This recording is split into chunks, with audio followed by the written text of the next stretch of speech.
Ocala's information station, 1370 WOCA. Ocala.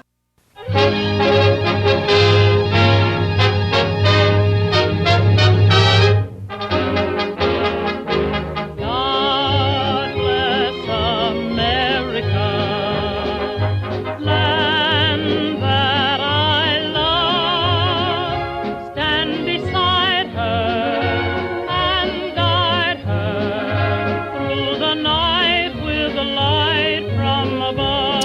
All right, 5 minutes after 9 o'clock, it is time for Veterans News. Hank Whittier is in the studio. Good morning, Hank. Where are you? There's only another 2 shows left, right? This one and next week. Yeah, you're just about done, yeah. Yeah, it's amazing. Anyway, Merry Christmas. Hope you're out here. Come to the mall and do some shopping. We got a good reverb. Huh? We got a good reverb on your voice. Oh, is that right? Yeah. Oh, listen, mellow, right? Mellow this You sound like you're in a big barrel. I'm sitting in a hole over There you go. There you are. Nice. There you Give are. me a chair that doesn't tip over. It's a geriatric chair. You know, it's got straps on it and padding and all of that. Anyway, glad you tuned in this morning. We're going to, Dr. Knapp is here again from the VA and going to talk a little bit more about diabetes and hopefully get into some blood pressure things. And I understand there's been some changes and some guidelines on the blood pressure, I can't even say it, medication. But we'll talk about that down the road. We do unfortunately have casualties and a lot of firemen this week. Yes. And I think Brian's on the phone Yes, already. he is. Good morning, Brian. And good morning, Brian. Good morning. Nice and chilly Merry out there this Christmas to you, morning, huh? partner. Thanks. Merry Christmas to you. We have 5 fatalities to report this week. Unfortunately, the first one is Matt France, a fire chief, age 42. A volunteer firefighter with 13 years of service died on December the 9th. He was with the Race Lake Township Volunteer Fire Department located in Minnesota, and he died in an apparent heart attack. The second is Terry Gus Sr., a firefighter, also a volunteer, age 72, with 20 years of service, died on December the 15th. He was with the South Zanesville Fire Department located in Ohio. He died of a head injury at an accident at the scene of a residential structure fire. The third is Jeff Little, a lieutenant, age 50, with 25 years of service in a career department located on Wayland Fire Department in Georgia, died on December the 15th. He also died because of a result of injuries at a residential structure fire when the building collapsed on him. And it's interesting to note that that occurred in an arson fire. The fourth one is Joshua Smith, a firefighter, age 25. He died on December the 14th with the La Crosse Volunteer Fire Department in Virginia. He died in a vehicle accident while responding to a fire alarm. And the last is Fire Chief John Waymond, age 69, a volunteer firefighter with 43 years of service, died on December 15th with the Jefferson Volunteer Fire Department in Ohio. He died of an apparent heart attack, and to date we have 98 firefighters who have died in the line of duty. Yeah. Sad this time of year particularly. Sad any time of year, but, you know, around the holidays, Absolutely. it's even more so. So, all right, dangerous work. Listen, you guys be safe. Great. Keep it. All right. You have a good one now. You too, and we'll chat to you soon. Okay, later. All right, take care. Bye. I don't think there's any law enforcement. Is there any law enforcement? I don't know. Are there 2? No, Yes. Terry hasn't called in yet? Yes. Yeah, again, they may be busy, and if they're busy, we'll go ahead and do it. You do have some, why don't you do the military ones, and Sure. if he calls in the meantime, we'll get on, otherwise we'll do it. I'll start out with a Navy casualty.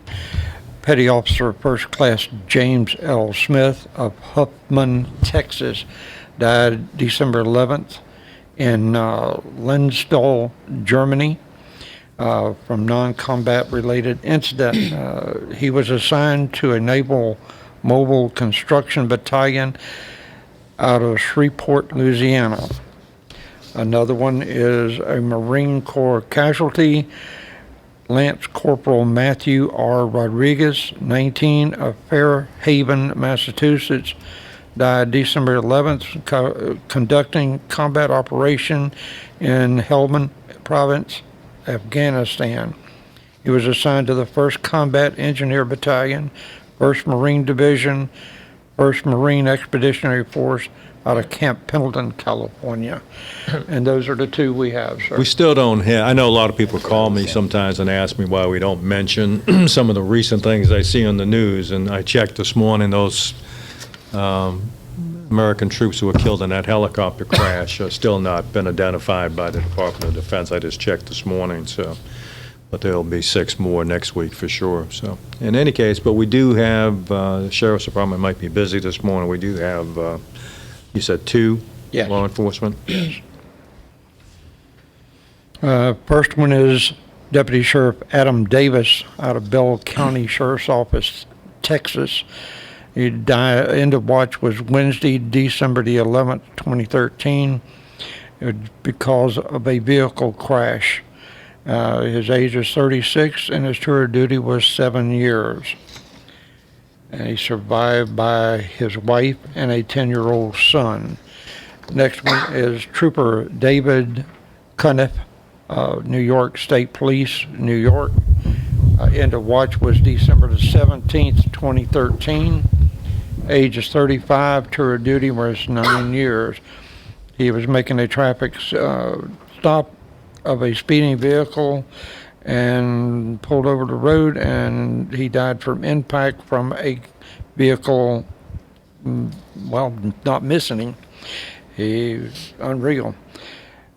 He was a trooper. He survived by his wife and 2 young sons. That's it, sir. Okay, well, that's too many, unfortunately.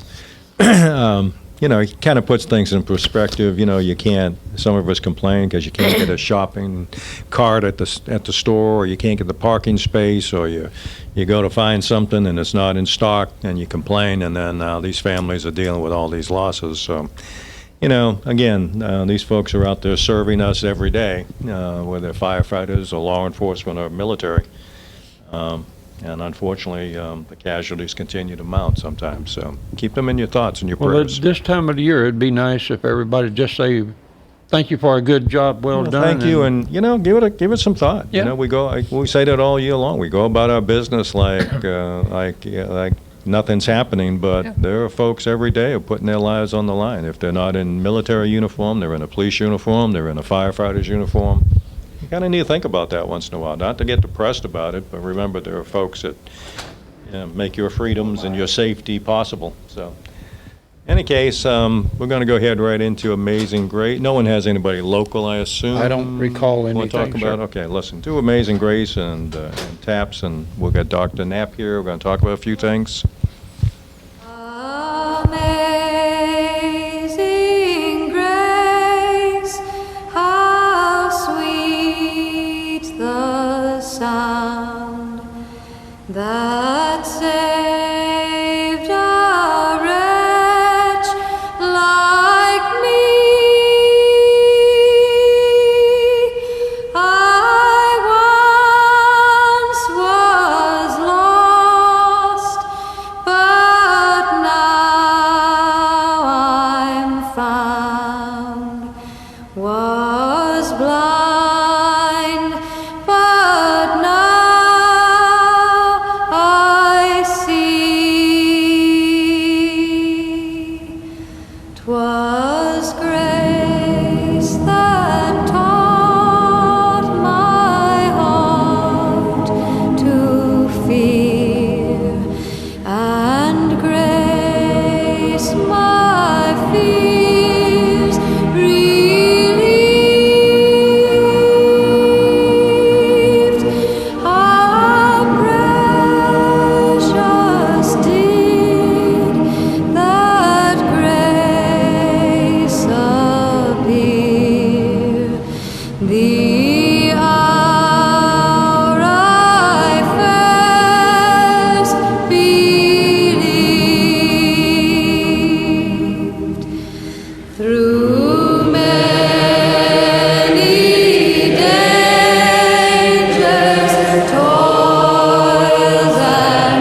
Okay, thanks, guys. I see, Larry, you got your jingle, what's it, the Jingle Ball at the Appleton Museum on December 21st, This right? Saturday, You guys yep, are playing, yeah. yeah, you're playing a big role. That's 6:30 to 8, and that's to help children and raise needy money. people. And Yeah, it's called Operation Feed 100. Yeah. Which they usually feed 300. That's what I heard, yeah. 200 something last year, Yeah, yeah. goal 300 this year. Well, it's a good project, so I'm glad you guys are involved in it. You guys, I know some of you have some announcements you want to make this morning. I'm sure Sergeant Curley's got something, and Don, even if he doesn't have anything, he'll have something to say. Right, Donald? Are you trying to say he likes to run his He mouth? likes to talk. It's like all those guys from Cambridge. They all like to talk. Oh, I'm crying. Yeah. It is the holiday, and I'm heading up to New Hampshire. Yeah, you better. Well, you know, it is going to warm up there. They'd say it's going to get into the 40s, but it won't last, I can tell you. Well, they have 3 feet of snow right now. Yeah, well, it's a little melting. Then you go out in the morning, it's a sheet of ice, and that's always fun, you know. Love walking in that. You guys want to talk about anything? Because if you don't, I'm going to turn it over to the good doctor here. Well, if Curly doesn't, I've got a couple of things. I don't even know whether they can hear me this morning, but good morning, Ocala, Marion County. I'd like to remind everybody that this morning at 10:30, the Marion County Veterans Council will be meeting at the library in room C or B, and it is necessary that as many veterans can get there, would be there, primarily because this is the day that we get together with the Veterans Council, and we're trying to find out what's going on all over the veterans community and disseminate the ideas and all the things that we're going to be doing for the next coming year. Plus, it is time to tell everybody who the next year's council president, vice president, senior vice, and junior vice we're going to be for the upcoming year. So you got to be there so you have a chance to vote. And if they have been not doing a good job, vote the rascals out. And this is your time to do all of that. So make sure you're there so that you can make sure that your voice is heard and your voice and that your vote is counted. So we're asking everybody to be there today. We meet 10:30 and we start the meeting at 10:30 sharp. Hey, Ocala Curly, Public Library, 2605 East Silver Springs Boulevard. Curly, can I write in my vote? No, you can't write in anything. You have to be there in person. Are you the chairperson? I'm the president. Oh, okay. Hey, Don, you got anything? Not really. Okay, I'll say. Hey, Robert, you said you had something to talk about. Yeah, I would like to let everybody know we've had a very good day yesterday at the Veterans Treatment Court. We graduated another one of our mentees, and we've got 2 new mentees coming in for us, and we've picked up 2 mentors. So one of them happens to be a sergeant in the U.S. Army at this point in time. So it's really good. So that's what I wanted to comment about. Now you're going to make my morning to tell me one of the folks you just picked up isn't the folks we were talking about the other day, right? No, sir. Very good. No, Okay. sir. We had some firsthand experience with a young veteran who committed some crimes, and I had a long talk with the state's attorney about that. And it's going to be longer. Yeah, okay, very good. Sometimes folks deserve what they get. Sometimes. Anyway, listen, we're going to Larry, let's take an early break if you don't mind, and that way I can give Dr. Knapp kind of some uninterrupted time after the break, okay? All right, we'll take a little break. Be right back. With Disney annual passes, your family can experience magical holidays and excitement at all 4 Disney parks over and over again. And while lots of Florida residents are enjoying the magic year-round using the monthly payment program, you could win your passes from WOCA The Source. Enter now for your chance to win at WOCA.com and tune in every day for your cue to call in and enter to win 4 annual passes to Walt Disney World. Daily prizes include $50 Disney gift cards. So log on, tune in, and win from WOCA The Source. The weather is brought to you by myfwc.com. Life jackets save lives. We're at Florida. A nice day today with plenty of sunshine. The high 72 to 76. Tonight will be mainly clear with some fog forming late tonight and persisting into tomorrow morning. Overnight, those will range from 53 in some interior spots to 63 along the coast. Later tomorrow, partly sunny and warm, high 76 to 80. Saturday, some morning fog patches, otherwise more sun than clouds and quite warm, high 80 to 84. From the Florida Weather Center, I'm Joe Lundberg. Hi, this is Joe, and I'm your host for the new show, Damage Control.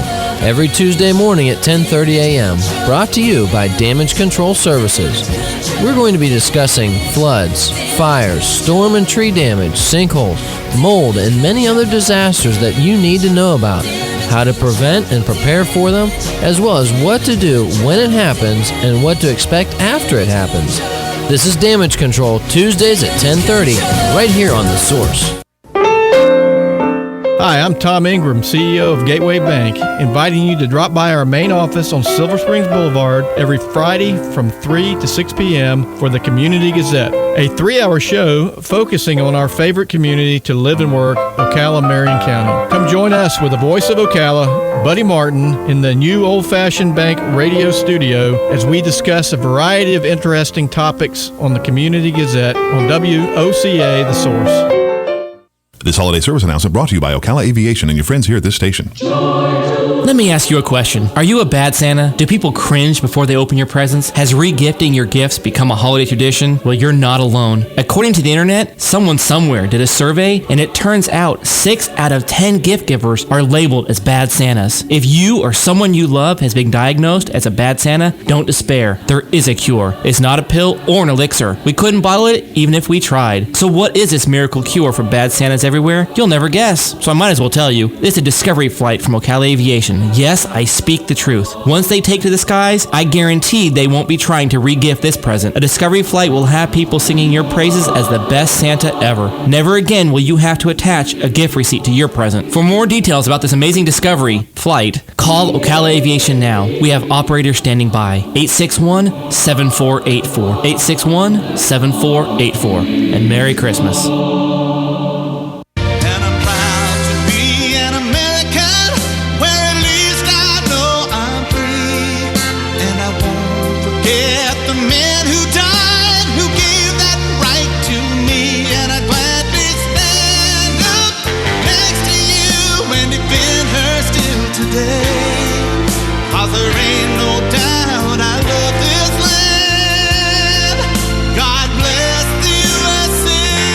All right, 22 minutes after 9 o'clock. Let's return to Veterans News with your host, Hank Whittier. Hank? Yeah, we're back. Listen, we're trying to make this year coming. We've been trying to talk more about themes of the show. A lot of times we come in here and just kid around and cut up. But Dr. Knapp, who is the director of the VA clinic over here, and I have been talking about particular themes and what we see and what he sees and the nurses see at the VA clinic. Issues that people need to be concerned about and need to get some straight answers about.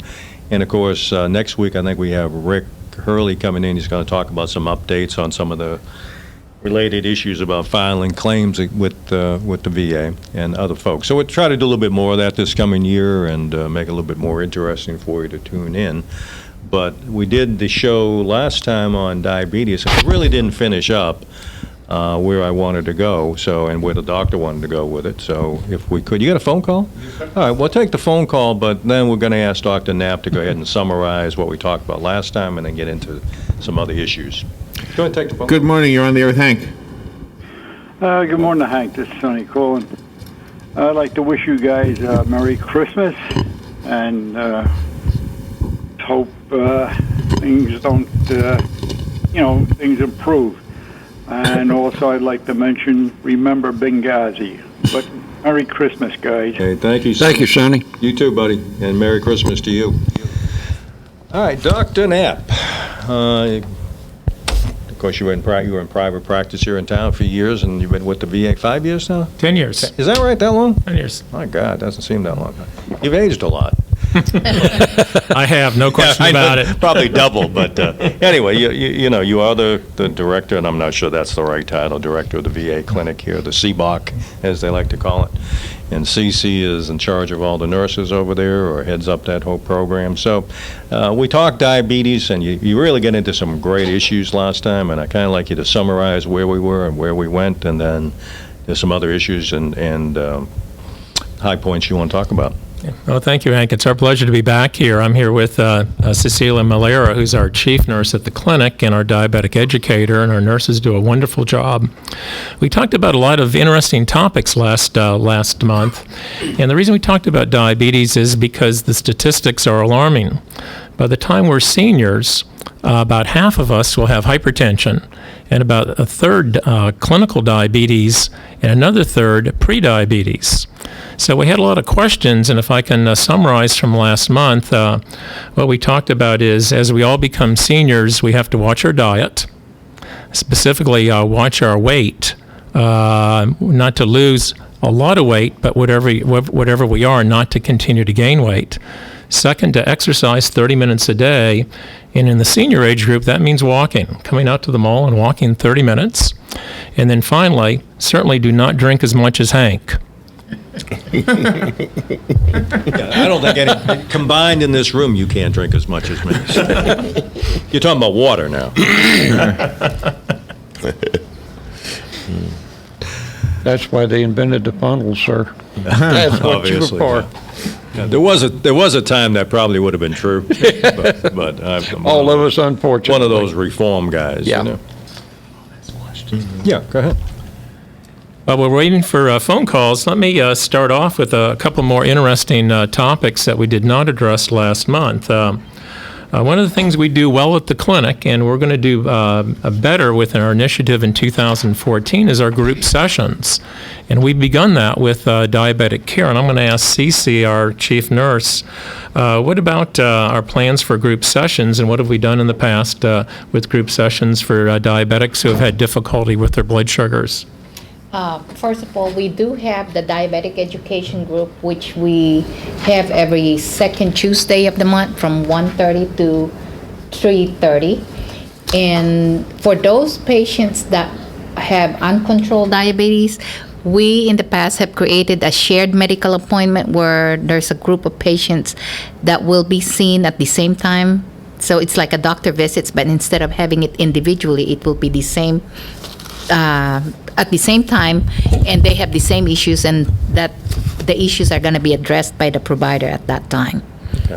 And we also have a MOVE program because, like we said, with diabetes, one of the goals is to bring down the weight, and so we have the MOVE program that is held every Monday, led by our nutritionist, our dietitian, with a social worker, and we also are having a hypertension clinic that has some correlation with high blood sugar issues.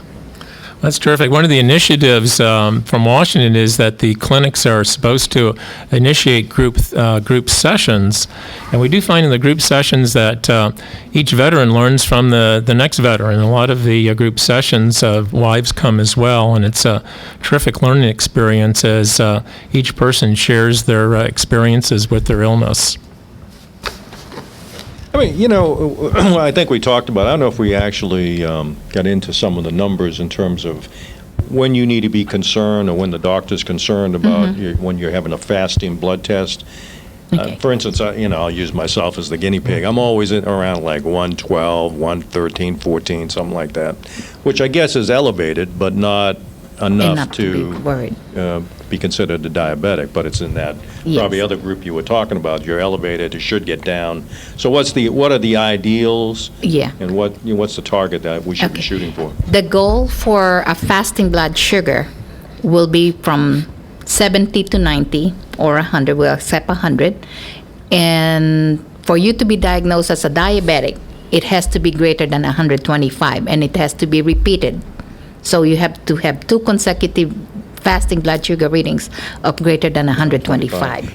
And what is the hemoglobin? The hemoglobin A1C. Hemoglobin A1C averages your blood sugar for a period of 3 months, and the goal for that is less than 6. Okay.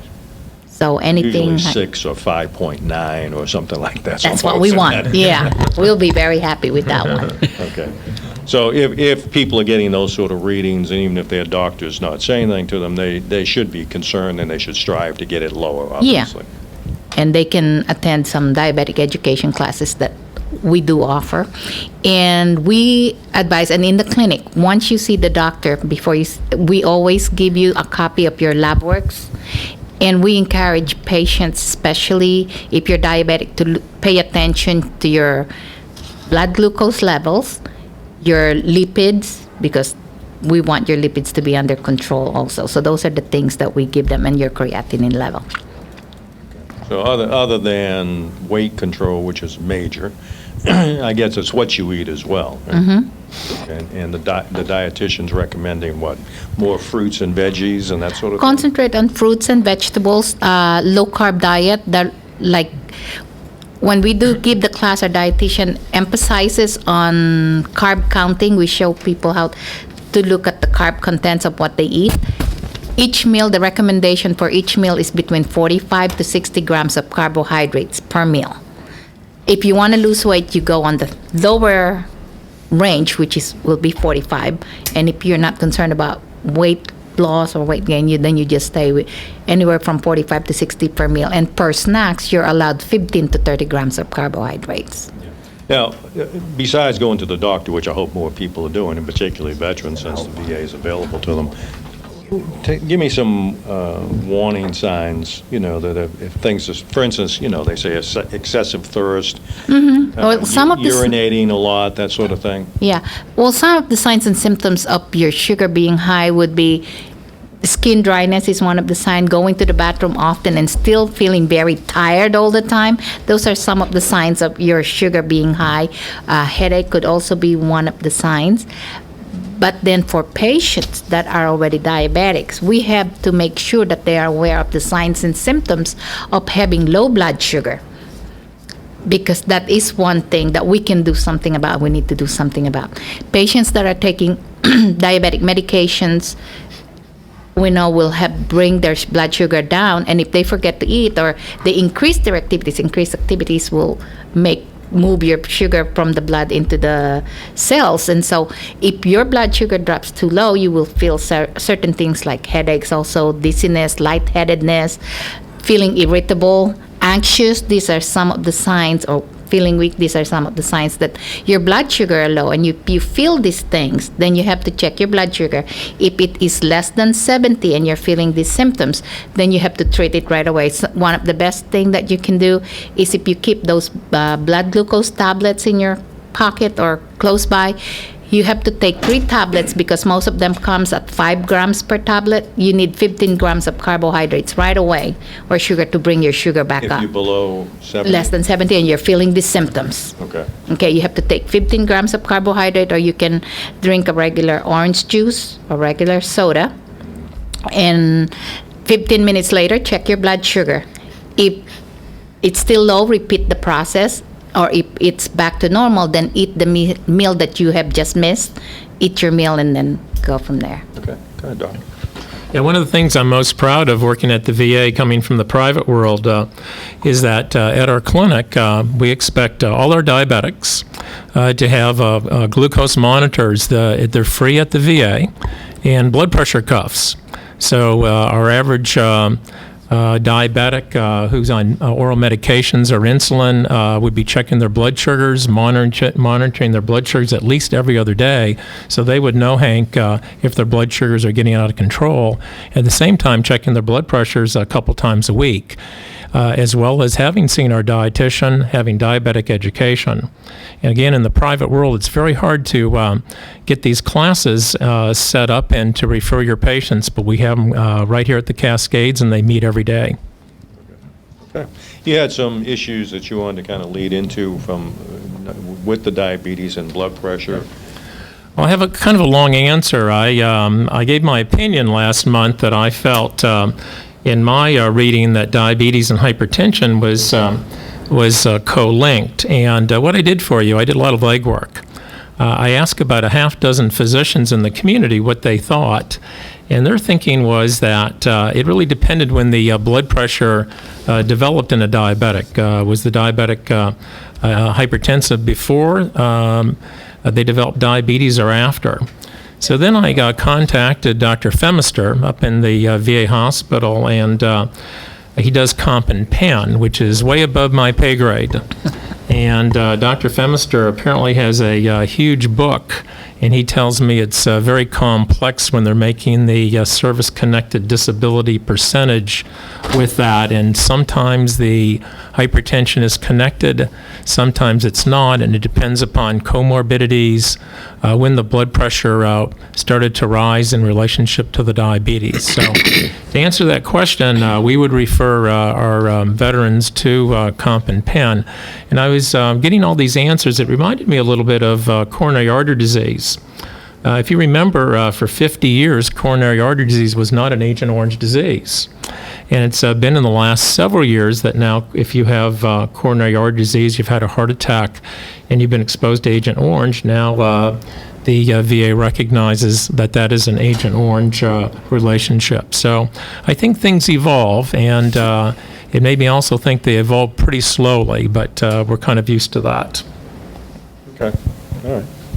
Go ahead, Robert. Dr. Knapp, when we talk to people that have one of their members of their family is a diabetic, especially veterans, but say the spouse is not, the correlation so that they understand how to read what the patient or what the veteran is into.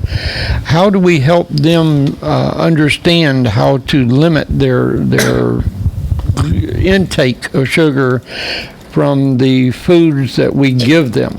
I'll use that term because we, of course, give out food as constantly, and some of them we can't control.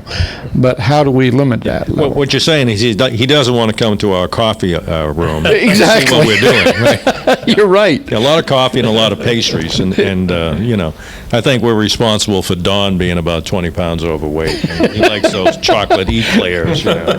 That's one of the things, yes. And of course, we bring in coffee and we bring in donuts over here too. So, right. Which we never have any of. No, that's bad for us. Well, we do encourage the spouses or their caregivers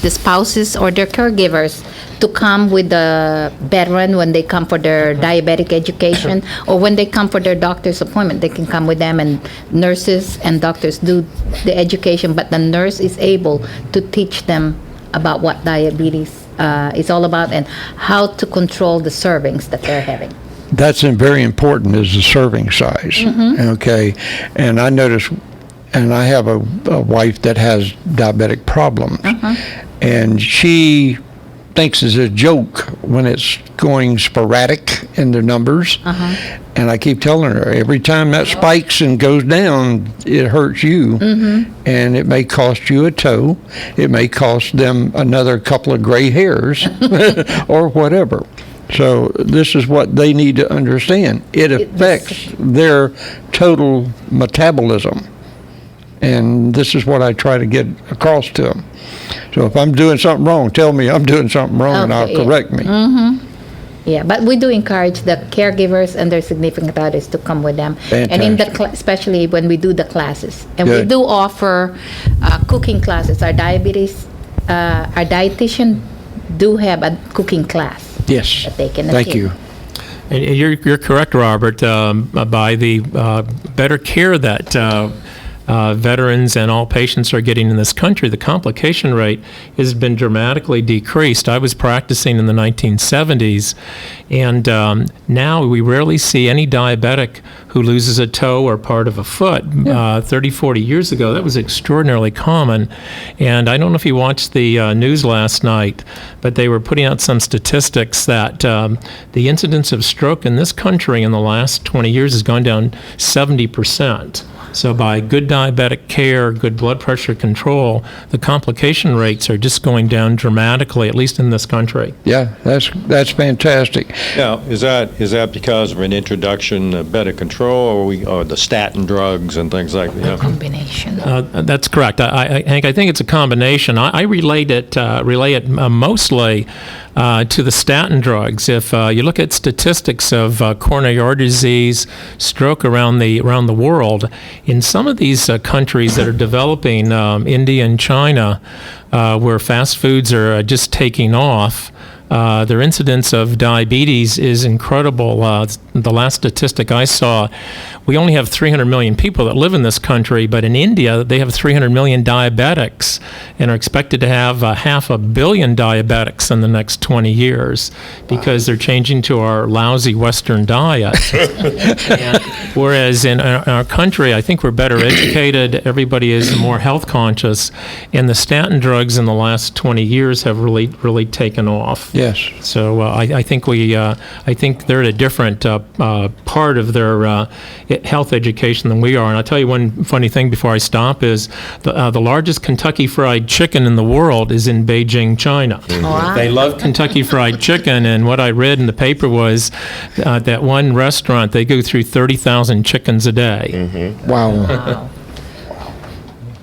All right, see, there you go. Here you go. You can't eat that chicken like you like. We may win that battle yet. We're buying everything. And you're right. I saw some studies like that too. That the more westernized they become, the more affluent they become, the sicker they get. So, which is it's kind of a sad commentary. Well. Except there is something called a Mediterranean diet. That's correct. And I guess that's something that we still encourage people to follow. That's correct. That's certainly more fruits and vegetables, and as you know, only one glass of red wine a day. That is very difficult. How big is that glass? How many ounces? Debating the size of the glass. They come in liter sizes. Doc, I interrupted you. I think you're going to ask something else. You look like you were, and I think I probably interrupted you. No, that's okay, sir. Yours is, my point was, or wanted to bring out, is besides the diabetic issues with the blood pressures, they've now changed the blood pressure ratios to higher levels on adults, or should I say older persons. And why is that so pronounced on an older one? Well, that just came out last night on the news. Yes. It's very controversial, and it was also said that the majority of medical organizations disagree with that. But the concern is, which we don't put into practice yet, because it's just off the drawing board and not accepted. But the concern always has been that as you get older and your arteries get harder, for example, 75, 80, 85-year-olds, the push has been to relax some of the standards in two ways. One, our blood control or our glucose standards, trying to control an 85-year-old to the blood sugar goals of a 45-year-old don't make sense.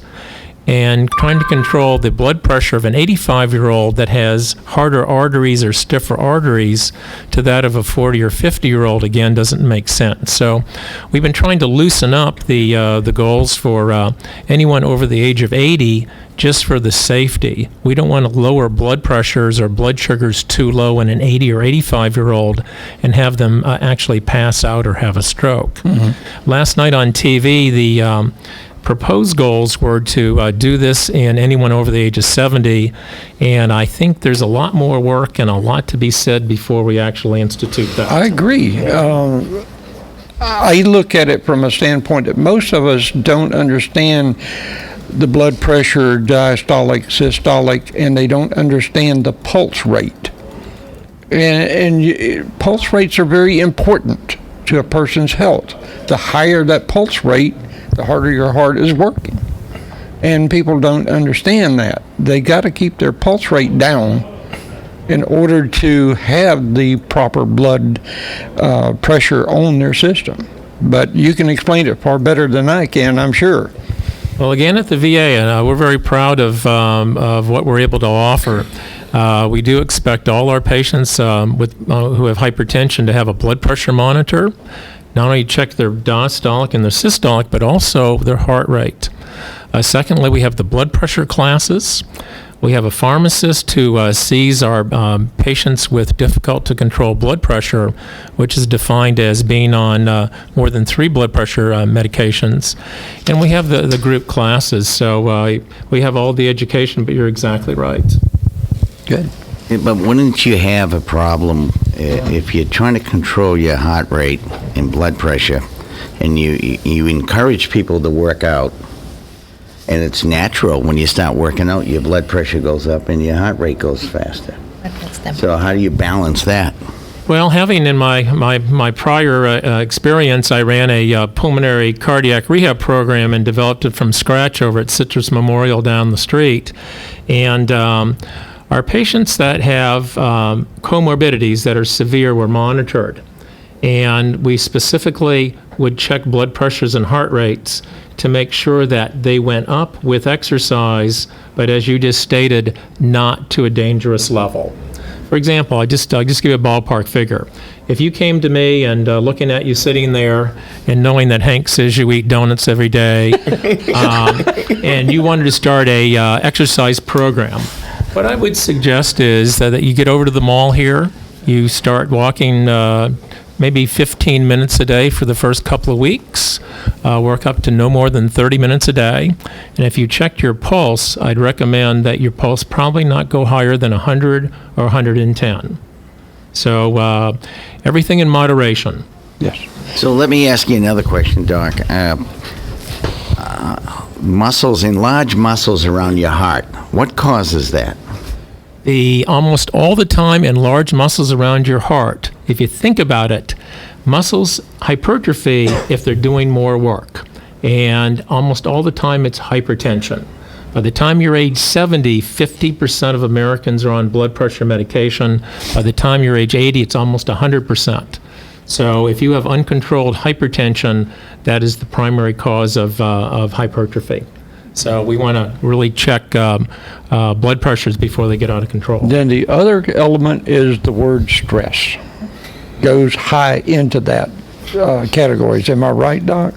Well, to a certain degree, I think that we do an enormous amount of mental health in the clinic, and stress is part and parcel of many diseases, and we concentrate right now with our group sessions and individual sessions, stress and diabetes, stress and chronic pain. Right. We're going to start a group therapy in January about that, and stress and heart disease. You mean people running a 3 or 4 on a normal needs to go to one of these classes? Well, pain level. Pain level. Yeah, pain. Anyone who has uncontrolled pain, we feel that coping skills is very important. Yeah. Folks, the best thing I can tell you is know your body, understand your body, and you get it through these conferences with your doctor and the nurses that are available to ask questions of.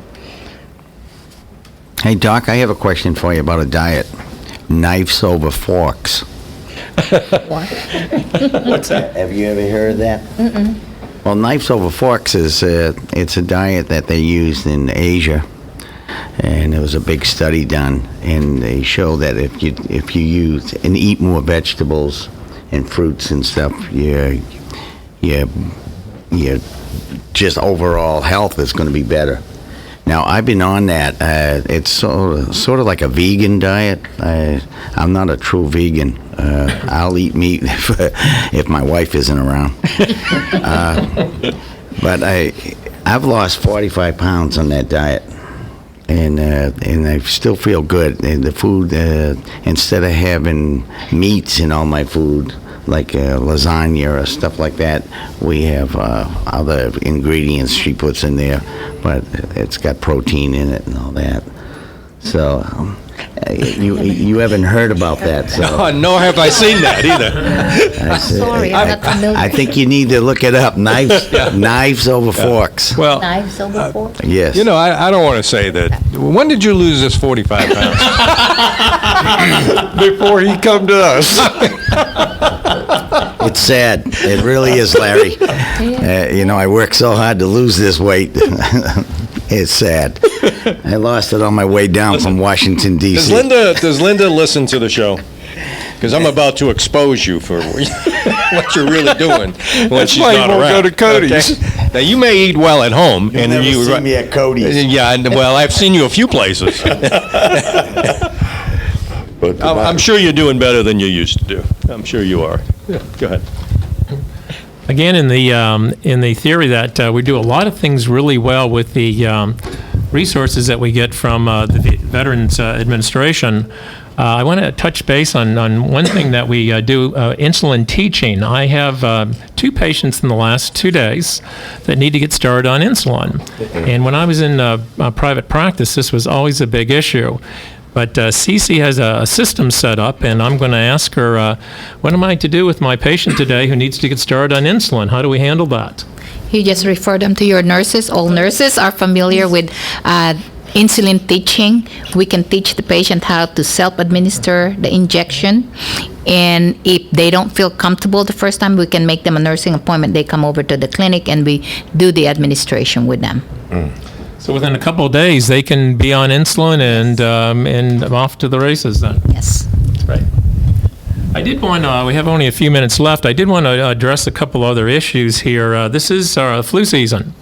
And again, one of the best things we do throughout the country in the VA system is vaccinations. We probably lead the country in making sure that our veterans are vaccinated, not only flu, but others. And I was going to ask Cece, are flu shots and the pneumonia shots important for our diabetics? Yes, it is, because it's one way of preventing them from getting the illnesses. And for the flu vaccine, we have them available in the clinic. They can walk in if they don't have a doctor's appointment. They just walk in. We administer the flu vaccines from 9 to 11:30, and again at 1:30 to 3:30 in the afternoon every day, Monday to Fridays, except on holidays. And with the pneumonia vaccine, they can get it when they need it. It's supposed to be received at the age 65 and over once, and then every 5 years determined by their providers. And for those that has some other conditions like COPD or diabetes, or they might have to receive it before they're 65, and then once they turn 65, they'll have to receive it again. Yes. One of the hot topics about vaccinations is shingles vaccine, and it doesn't apply specifically to diabetics, but what are we doing in the clinic about shingles vaccine? At the shingles vaccines, once you've had not shingles, but chickenpox chickenpox before, and you're now over 65, you can get the shingles vaccine. We do, just one time. You will need a doctor's order for that, but we do have an injection clinic once a month that we can schedule you for. You know, a lot of folks are concerned when we talk vaccines and vaccinate. You know, they're always concerned about the side effects. Are there, you want to talk about each of those, the flu side? I don't believe there's any, but are there side effects that people need to be concerned about with any of the vaccines that they're taking? Not really. It's an issue that, you know, there are folks in this country that will not have their children vaccinated. Correct. And there are a lot of adults who are concerned about, well, if, you know, and you hear the story, well, I got my flu shot and now I got the flu. Okay. Well, let me address that. I will tell you, we've given this year. I calculated we needed to give 4,000 shingles vaccines, and we've given just over 2,000, which means that probably by July we will be completely caught up as far as vaccinating our entire clinic. We've had no side effects that I know whatsoever with the shingles vaccines. Nobody even complains about a sore arm. Pneumovax is an inactivated vaccine, and so is the flu vaccine. They're not live viruses, and occasionally we get a sore arm, but we've not had any issues with that. The other issue I'm not really educated enough to talk on, and that's the autism and vaccines in young children. But you're correct, Hank. There are people that are on TV that won't vaccinate their 1 and 3-year-olds because of problems with autism. Not an issue in the veterans we service. Yeah, and we see them in our offices. We talk health to them. We talk about going to see the VA, getting enrolled in the system, and we hear that frequently. Well, if I get this vaccination, I'm gonna, and a lot of them, these I've never seen anything statistically on it. And there may be a rare case out there, but it's that rumor mill and that misinformation that gets directed around, particularly at veterans posts and chapters sometimes. And it's hard to convince them otherwise. So the wives' tale. We hear it. How many times have we heard that? Particularly with the flu season. Numbers. I mean, they're coming in and they've got issues, health issues, and they really need to be vaccinated, and they're resisting. And I don't know how to convince them other than have people like you on the show to tell them that, in your experience, you don't see that, and I think that's true. Doc, we talked some about hypertension and all of that. You know, apparently there's been some studies too on the statin drugs and Lipitor and diabetes, particularly in women or pregnant women. Have you seen any of that indication with an elderly population that it may raise the sugar levels?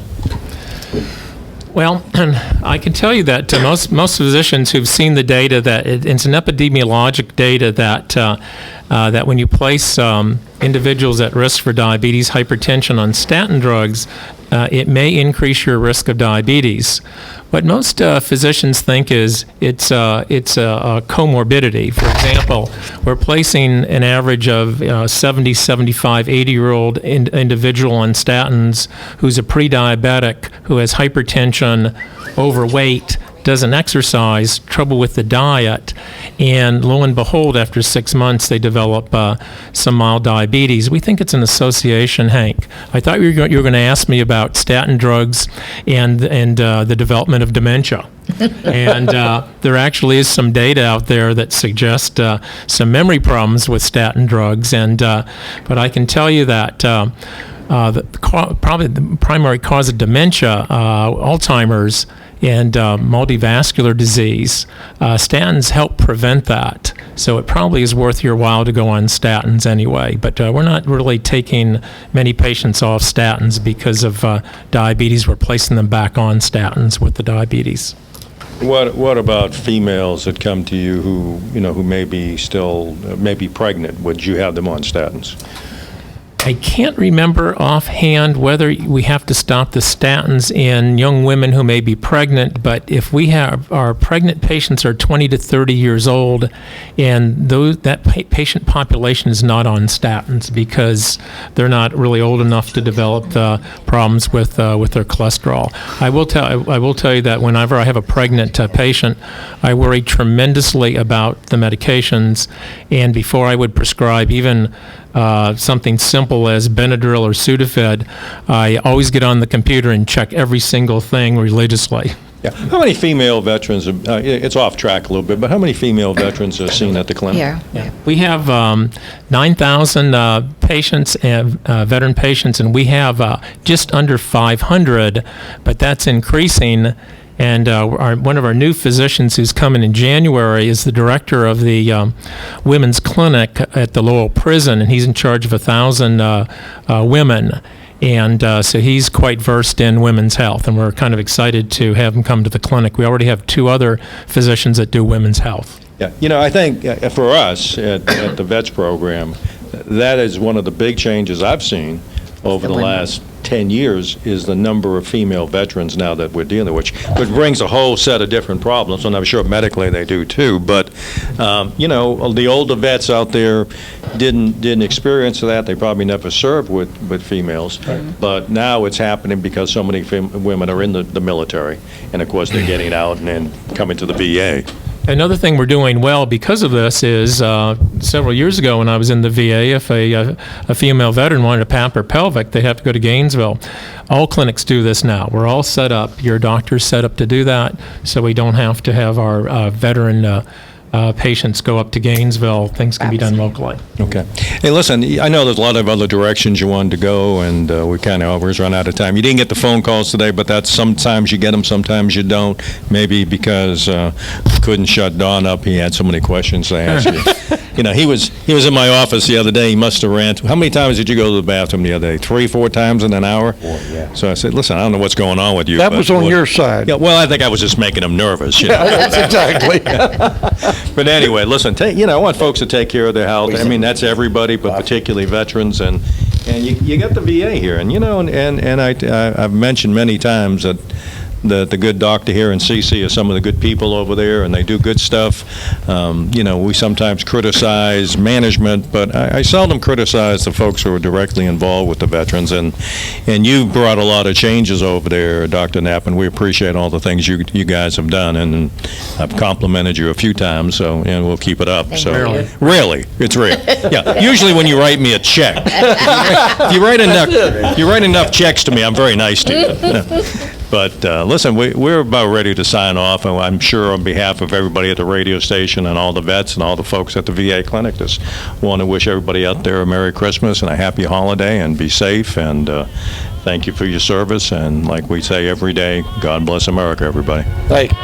Guide her through the night with a light from above, from the mountains to the prairies, to the oceans white with foam. God bless America, my home sweet.